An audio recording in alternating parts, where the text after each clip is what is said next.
Hi, everyone. This is Lisa Reston with DivorceGames.info, and I have a special guest today. I have brought on an accountant and someone who's been trained as a paralegal, and she has a business called is it Balancing on the Wheels? Balancing the books on wheels. Balancing the Books on the Wheels. And she's been an accountant, I believe, for over 20 years, and she has been working on her own on and off for at least a decade or more, and now you're full-time on your own.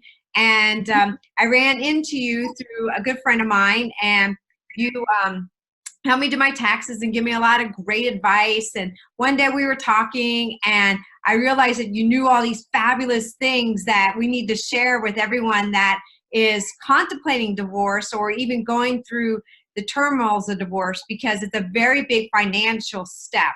It's like dissolving a business, and a lot of people don't know the ins and outs. And so this is why I asked you to come on and talk with us about all the things. And so I have a couple of questions that other people have written me, and I will start with the first one. Okay. Sounds good. Well, before I start that, sorry, would you like to say anything else about your business, or and I will be sending a link out of how they can get a hold of you, but would you like to say anything about your business? Sure. So my business is Balancing the Books on Wheels. I'm a full-fledged accounting firm. I do everything from opening up businesses to tax returns to all possible tax returns there is, from sales tax. I do payroll. I also translate Spanish speaking, and also do some legal documents on the side. So, and the good thing is that I'm there for my clients. So if you can come to me, great. If not, I'll go to you. Oh, great. And let's say someone's out of state. Can they still use your services through an email Yes, they and can. phone? Okay. Yes, most definitely. I'm very mobile. I have clients in 10 other states and 3 other countries. So Oh, I have wow. clients everywhere. Yeah, I learn something new about you all the time. How exciting. Yes. And I love your service. So anyway, so one of the questions someone asked me to ask you is, how can an accountant or a tax preparer help you when you are considering a divorce? The biggest thing is to know exactly what you guys have, like who, and to make sure that the wording is correct on your divorce decree. Because if you guys are going to say, oh yeah, I'll take the kids this one year, or I'll take both kids this year, if there's nothing in writing exactly who gets which child which year, whoever files the tax return first can claim the kids, and you're out of luck. Right. Okay, so you need to make sure you have perfect things written down. Also, if there's like a tax liability, if you owe taxes from previous year, make sure it's written down who's responsible for that, for the previous years. Make sure that there's perfect wording of, okay, seeing we're going to file jointly this year because you guys got divorced at the end of the year, whatever. You need to make sure that the other spouse needs to provide you with tax documents at a certain date to make sure that you timely file your tax returns. Very important that everything is written down specifically on the divorce to protect you. Because I don't know how many clients I have that we file the return with their kids, and the IRS rejects it because the ex-spouse took their kids and they had no legal right to do it. So it's basically like baby steps, right? So you want someone to outline the exact step 1, step 2, step 3, step 4. And not only just like the immediate year, it's for however long that child that you are going to either co-parent with or not. You need to have exact steps of everything until they hit college. Exactly. And while they're hit college, because, you can claim your college student, who's going to claim it, who's paying, who took out the loan, who's going to claim the student loan, documents. Everything really needs to be detailed out to protect you. Great advice. I never even thought about that. Yeah. In 3 years, I'm going to have that situation. So I will keep that in mind. Thank you. Yep. You're welcome. Can you also explain a little bit about first in and last out or first out? Because that also trips people up, I notice, in their divorce, such as mutual funds and stuff. So if they start dividing things, and let's say they have $50,000 worth of mutual funds they're going to split, and they have to be cautious of which set of $50,000 they're going to take, because that could put you in a totally different tax bracket if it really matured in the years to come, right? Yes, but also the biggest thing is, even before divorce is even in the mix, you need to make sure you have proper documentation of your stocks and your mutual funds. Make sure that you have the basis, because first in, first out, which one's a short term, which one's a long term, they're all going to have a different tax consequence. And, and there's penalties. I mean, the minute that you cut those things in half, you're going to have a tax penalty, unless you're able to roll it over. But, be smart, also take a look at the basis, take a look at what the market is at the time that the division is going to happen. And that way you can be smart about which ones you want, because if you know that, okay, well, my income is going to be this is how much the stock is worth. Well, you might want to take, the stock that has the least amount, so you don't have to pay such a tax consequence, and then just roll it over into your account. Also, rolling over is great. Make sure that whichever mutual accounts you're going to decide to split, you can roll over into another account, so then you can reduce the tax liability.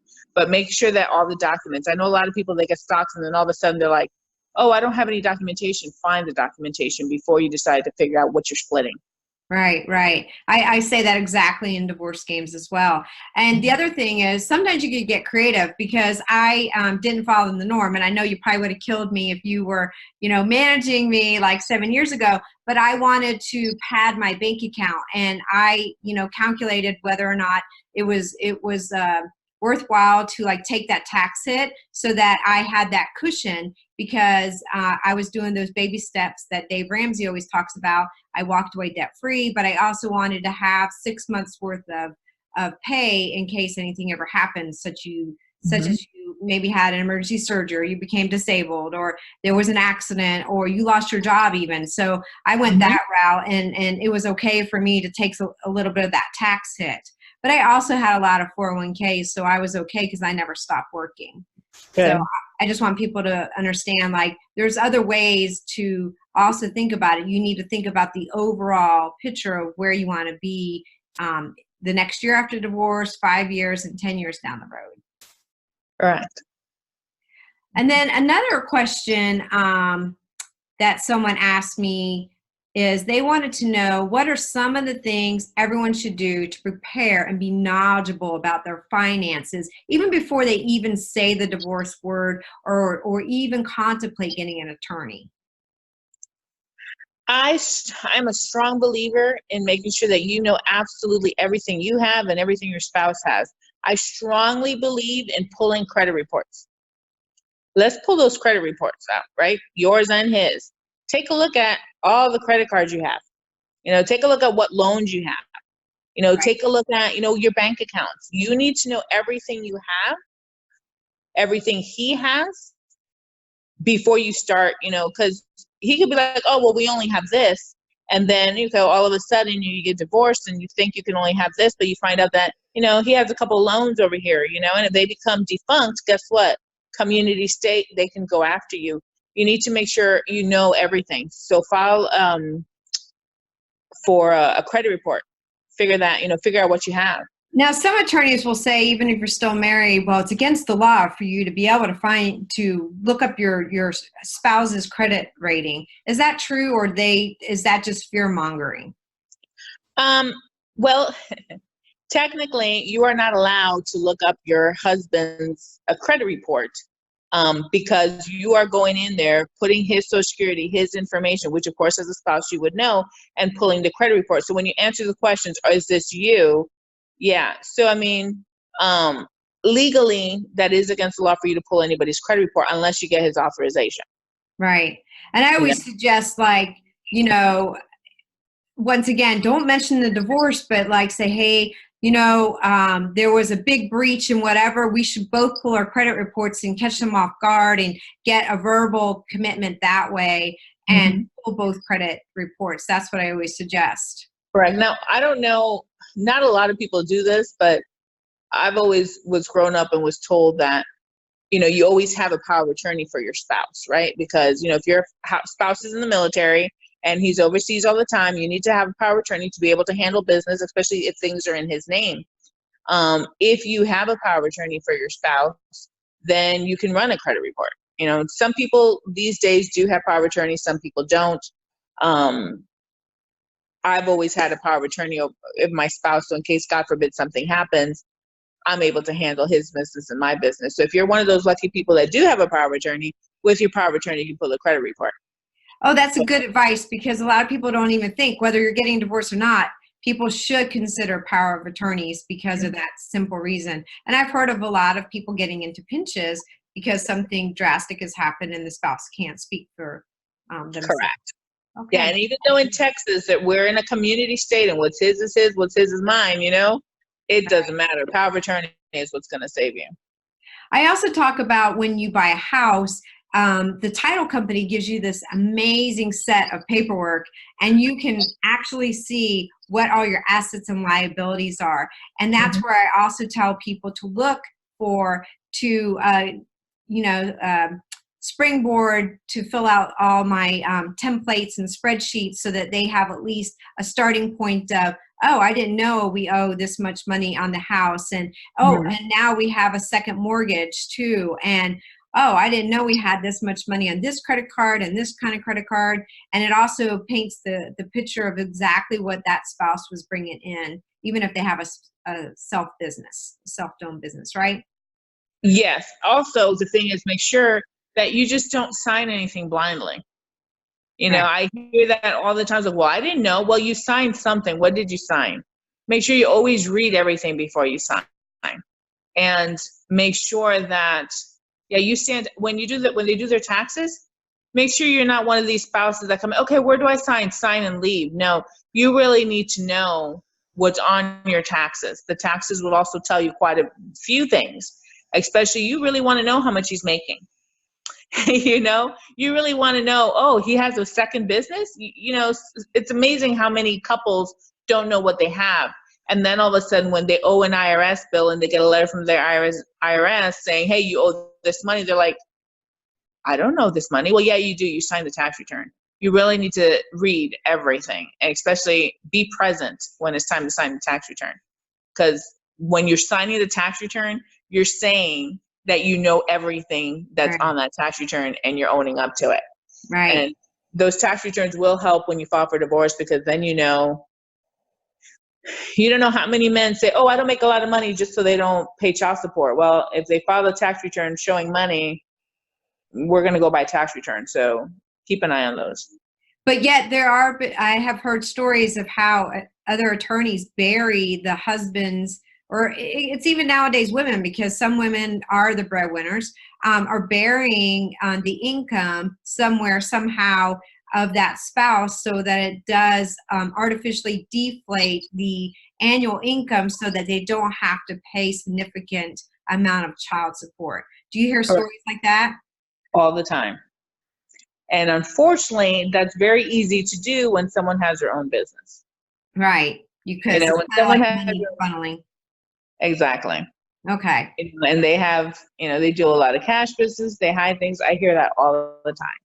And how would someone protect themselves if they know that their spouse has their own business? How can they be like that ninja to always be, informed of what is going on behind, I guess, the books or closed doors? Well, if you know the accountant and you have a good relationship with the accountant, you need to stand by, especially in the state of Texas. In the state of Texas, you are protected. That means if he owns a business, get what? 50% of that business is yours. That means you have every single right to get all the information about the P&Ls for that business. Unless you sign your portion of that business away, then that business is also half yours. That means you can ask for any information. So I could go up to an accountant such as yourself if I was married, and because it's a community property state, I could go up to you and go, hey, Vanessa, I like to see the portion of what my husband's bringing in. As long as you did not sign your waiver, okay. As long as you didn't sign your 50% away, yes, you come to me and, be like, hey, I want to know what he did. then, or what he's making, I would give you that information. But if you signed it away, then no, there's nothing I can do for you. The only time you're going to see it is when you sign the tax return. Okay, great. And then at that point, uh-huh. and then at that point, once you are there with the tax return and question it, then I can give you the information. Because at that point, that business has become part of the tax return, which is a joint tax return, and you can ask all the questions you want at that point. And so I will have always ask questions like a 5-year-old. Correct. What is this? What does this mean? How does this affect me? Right. It's like, how did you manage this? You know, when did that happen? Yeah, ask the questions. Okay. Don't be afraid to ask questions. Great. And what other recommendations would you give anyone as they are contemplating or actually preparing for divorce? Make sure that you know exactly what you want. Mm-hmm. Okay? Don't ever go into a meeting with your spouse or with anybody else until you know exactly what you want. You know exactly what everything is on the table.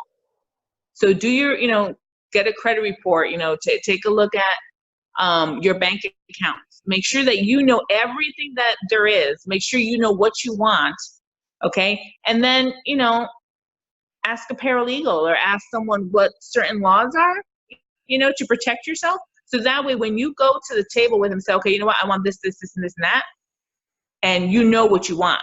And then that way you have some bargaining. Don't go in there naive, because they'll be like, oh, well, the spouse who wants it all or doesn't want to give everything, they'll say, okay, well, this is what we have and this is the best, situation. And they're going to try to bully you into something that's going to benefit them and not benefit you. Right. So make sure before you sit down and talk to anybody, you know what it is you want, you know what it is you have, and speak up, let them know this is what you want. So a lot of people are very afraid of not hiring an attorney.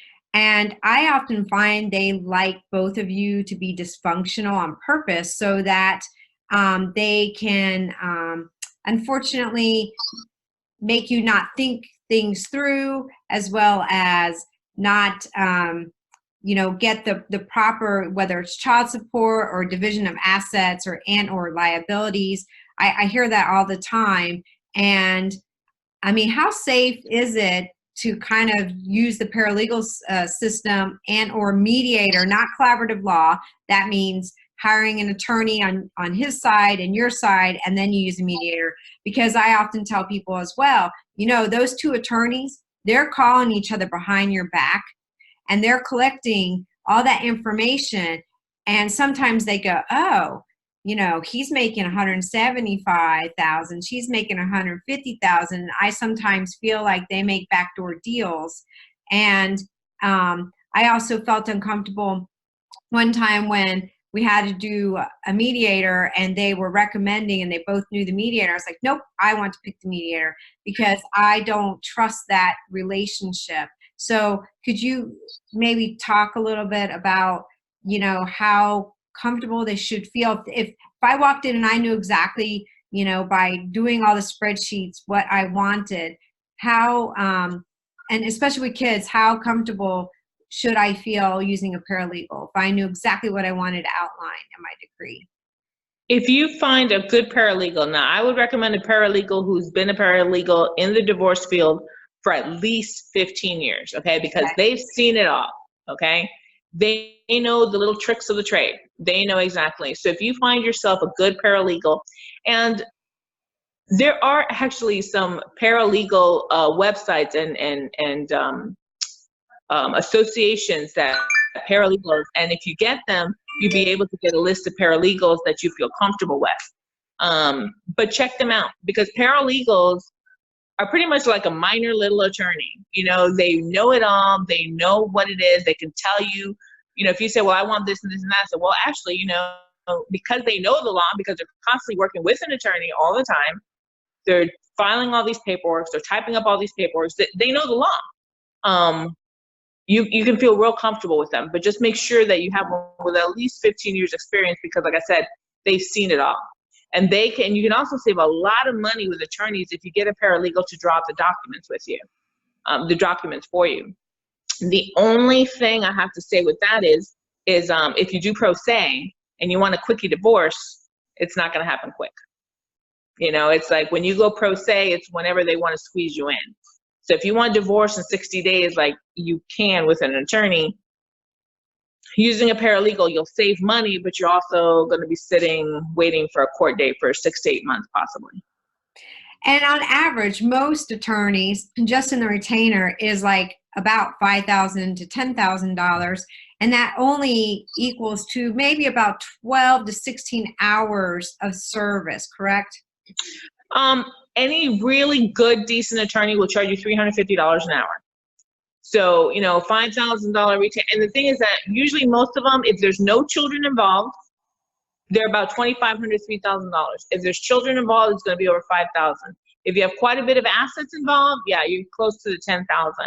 And if you think about, okay, well, $350 an hour divided, but that's just his time. Now you got the paralegal that makes $35 an hour, and every time she does something, so it will give you probably 6 to maybe 10 hours, not much. Right. So, yeah. And how many people have you seen after they've gotten divorced really have a financial hardship because they overextended themselves with attorneys, both sides? Have you seen that a lot? I've seen that so many times. They're robbing Peter to pay Paul. And there have been some times that whoever makes the more money is the one who pays the attorneys. But guess what? They could agree to pay the attorneys, and if they decide not to pay, they're going to go after you. I've seen people going to credit card debts to pay for an attorney. And if you don't sit down with your spouse and come with an agreement ahead of time, it could drag on forever. Those bills could be horrendous. I suggest you sit down and try to talk with your spouse and get things settled ahead of time. And if not, do mediation, but get your own mediator. Right. Don't necessarily blindly trust the mediator that your attorney or his attorney suggests. Right. Because oftentimes they are attorneys themselves, and they, know each other very well. They go to Christmas parties together, so on and so forth. So yeah, I agree too. And there was one more question that I thought other people would like to know is, as far as women who are stay at home, I always tell them, it doesn't matter if you stay at home, but you need to have some type of source of income and your own account where, because I tell a lot of people too, husbands will lock you out of your accounts and cancel your credit cards. So I often tell people you need to have some sort of income so you're not left high and dry. Mm-hmm. Yeah, that's very true. A lot of housewives think that they don't have, any self-worth. They don't have, time, but there's a lot of things that you can do online from home while the kid is in school. Get yourself a little something. Also, remember that when you're a stay-at-home wife, the income that your husband brings in, you have a wage, by the way. I mean, I don't know if people really ever thought about this, but if you would think about how much it would cost to have someone come in there and cook dinner and do laundry and clean house and bring your child back and forth to appointments, that costs money. You have a self-worth, you have a wage, and I see in a lot of stay-at-home moms to be like, oh, well, that's his money. No. You're a married couple. The money that he brings home, that's community property. That's also, that is y'all's money, all of yours. Okay. So don't feel bad that, if you ask, hey, I want this amount of money. And even though you might need it, put it away in your own private savings account. Okay. Yeah. Because I've seen so many husbands, when they decide to leave the wife, boom, they close the account, they take the money out. The woman is blindsided and has nothing. So, every time see the women get back their money, at least their portion. It takes a long time and fight in court for it. Right. Because normally what they say is at the time that you guys separate, whatever the amount of money is in the accounts is an investment, they're supposed to get their 50% share. Okay. But he'll go out and spend it. But if you have good tracking and you keep track of the accounts and you know what it is at the time he left, there is fighting going on. I mean, you for that, unfortunately, you will need an attorney to fight for what really belongs to you. You will get it, but it's not going to be overnight. So you have to make sure that you have some sort of backup. Well, you've given us a lot of great advice, and I so appreciate your time. And if I or someone wanted to reach you, what would be your phone number? It is 210-878-7061. Great. And email? Vanessa at B as in balancing, T as in the, B as in books, O as in on, W as in wheels.com. Great. And any other last words you would like to give Divorce Game audience? Because I am glad that they actually didn't just hear it from me, they heard it from an expert such as yourself. Just don't doubt yourself. Don't put yourself down. Just think smart. Think about all the time you put into that marriage and think about your future. And just be smart about it. Do some research, be the little ninja. Go start researching, take a look at things. Make sure that you're completely armed before you sit on the table. Because a lot of men or women, depending on your situation in the marriage, think because you're the one to stay home or you don't make a lot of money that you're not smart, and they'll take advantage of that all the way. Just be smart. Right. Think highly about yourself and prepare. Great. Well, that's such great advice. I really appreciate your time. You've given us a lot of information that is very valuable. And I am sure that as more questions come in from people, I will probably invite you back on and we'll be able to tackle it from different other ways so that we can make sure everyone has a strong, rock-solid divorce decree. Sounds perfect. Thank you, Vanessa, and I will definitely talk to you in the next time that we meet, okay? Sounds great. Thank you for having me. You have a great night. Thank you. Bye-bye. Bye.